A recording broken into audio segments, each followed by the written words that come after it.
All right, we are going to simplify radicals because as we get into complex numbers, we're going to use radicals quite a bit. Before, we just kind of estimated. We took 12. We said 12 was close to 9 and close to 16, which were both perfect squares. So we knew that the square root of 12 was going to be around 3 to 4, somewhere in that range, because the square root of 9 is 3 and the square root of 16 is 4. You will need those perfect square tables, so hopefully you grabbed one of those on your way in.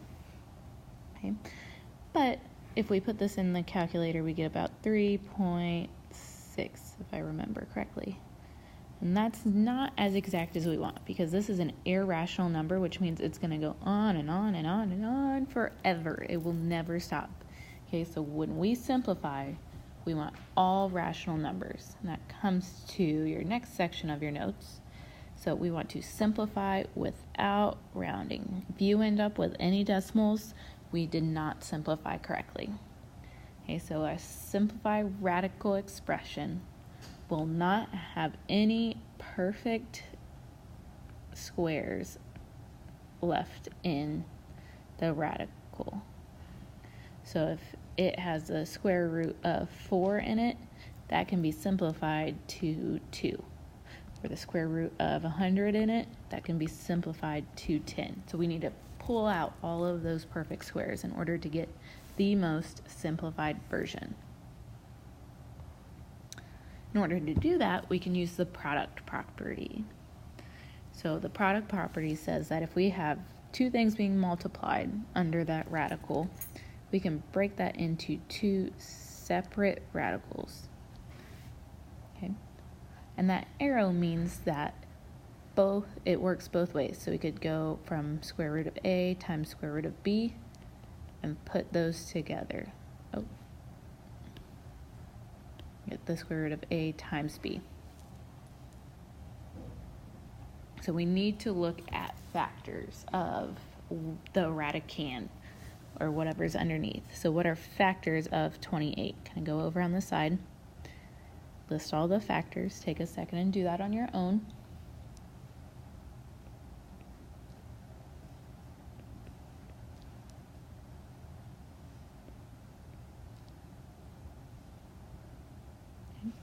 And you can see that there is one perfect square. So 4 is a perfect square, so we can break the square root of 28 into the square root of 4 times the square root of 7. And the reason why we do that is because we know the square root of 4. The square root of 4 is 2. Then we can take the square root of 7, and that is the most simplified version. We know it's the most because the radicand cannot have any squares in it.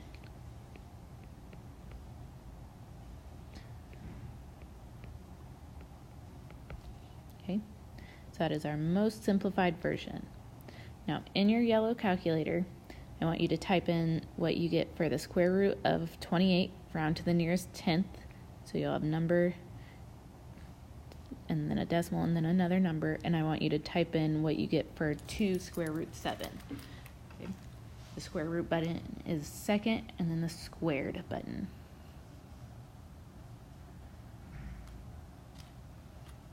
Hopefully you got that as both being the same number. That's how you can check your work. Every time you have a whole number like this with no variables, you need to check it in the calculator.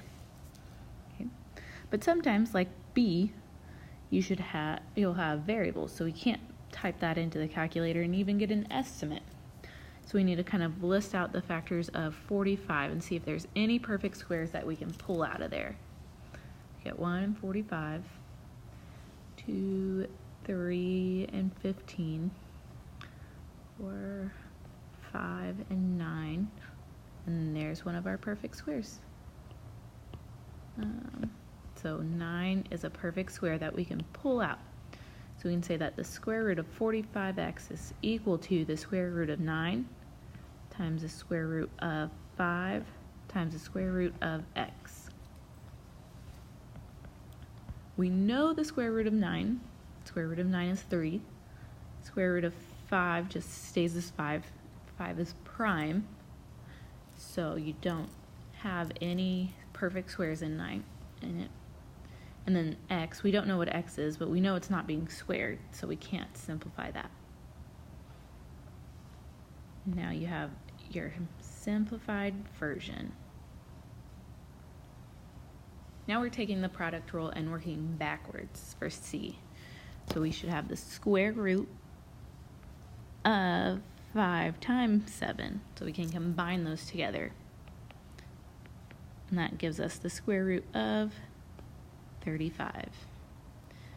Are there any perfect squares that we can pull out of the square root of 35? So we have 35, break into 5 and 7, 1 and 35, and that's it. So there's no perfect squares. This is our most simplified version.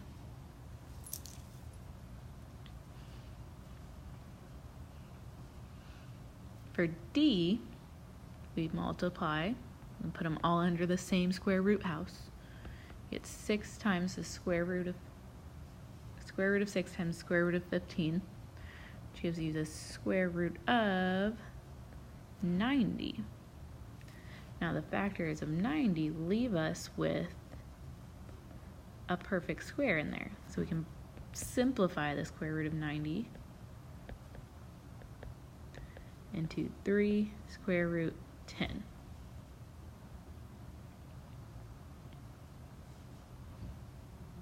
Okay. E is a little funky because our index isn't 2 anymore. Our index is 3, so we need a perfect cube that can pull out of 24. So look at your factors of 24, 1 and 24, 2 and 12, 4 and 6, 8 and 3. We need a number that it's another number times itself 3 times. So look at your cubed chart, and you should find that 8 is a perfect cube. So the same product rule applies to any indexed root. So it's cube root of 23 becomes 2 cube root 3. And we know that's the most simplified because 3 is prime, and there's no number that I can multiply it by itself in order to get 3. Okay. The whole goal of this is to get the most exact answer. So I could type in the cube root of 24 in your calculator, and I want you to type in that, whatever you get to your Edpuzzle question, and then type in the 2 cube root of 3.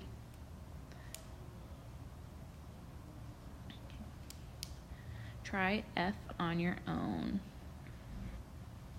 And that'll enter as a question.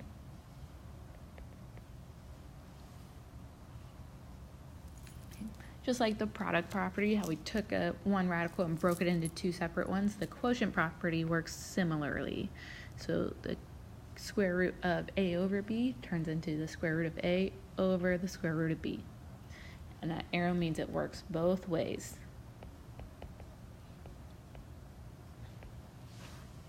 So we can break up the square root of 4/9 into the square root of 4 divided by the square root of 9. We know what the square root of 4 is, it's 2. We know what the square root of 9 is, it's 3. So that one turns out really nice and pretty.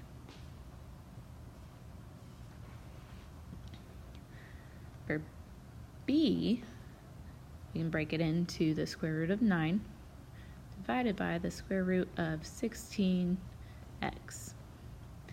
Now we have the product rule inside of the quotient rule. So we can say the square root of 9 times the square root of 16 times the square root of x. 2 of those square roots we know. We know the square root of 9 is 3. Square root of 16, if you're not sure, you can always use your table. You'll have that on the test, and you can use that on your snapshot. And the square root of x we don't like right now but we'll learn how to get rid of that in a second. Now we can try C on your own.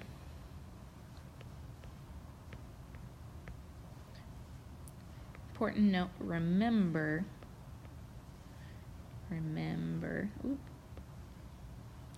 the square root of x squared is x. We can cancel those out because they're inverses.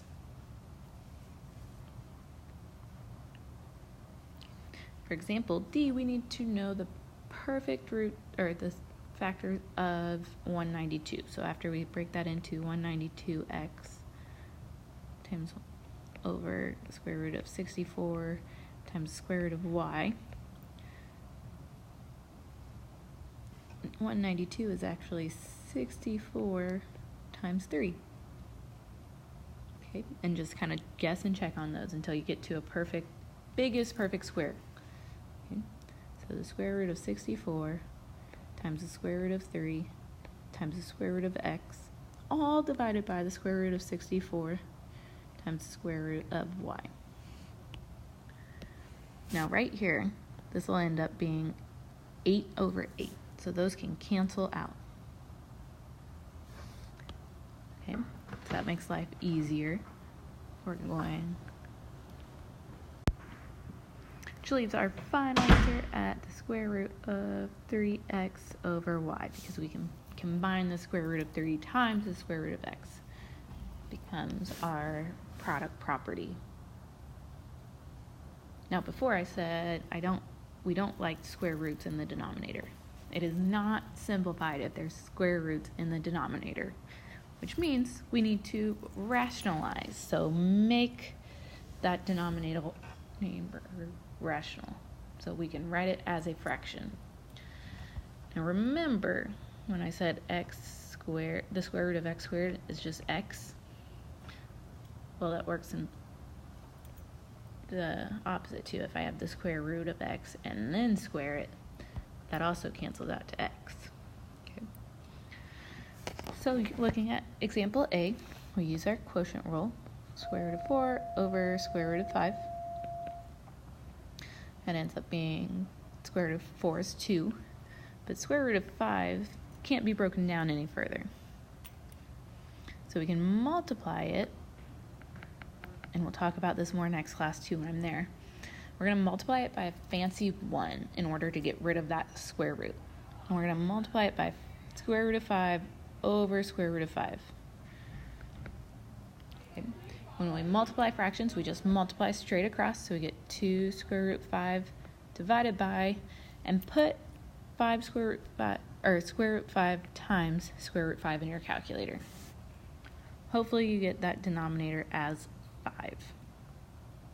Okay.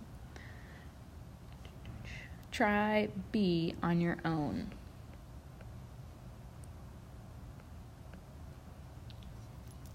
Okay.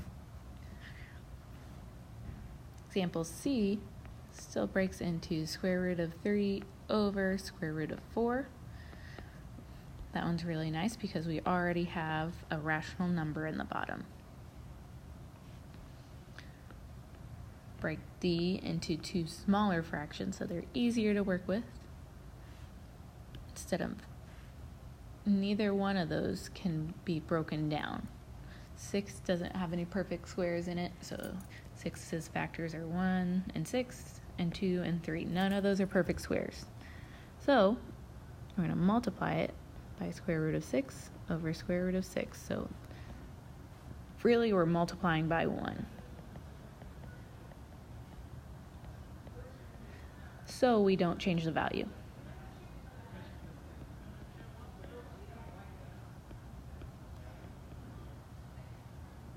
Okay, so then the square root of 5 times 6 can all go under 1, and it's multiplied by 6. The square root of 30 over 6.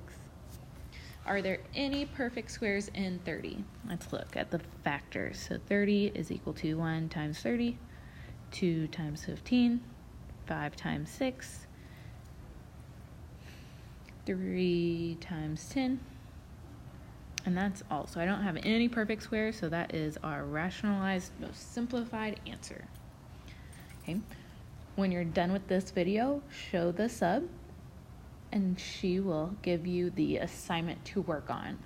With 30 minutes left in the class, we'll have a snapshot. See you Thursday.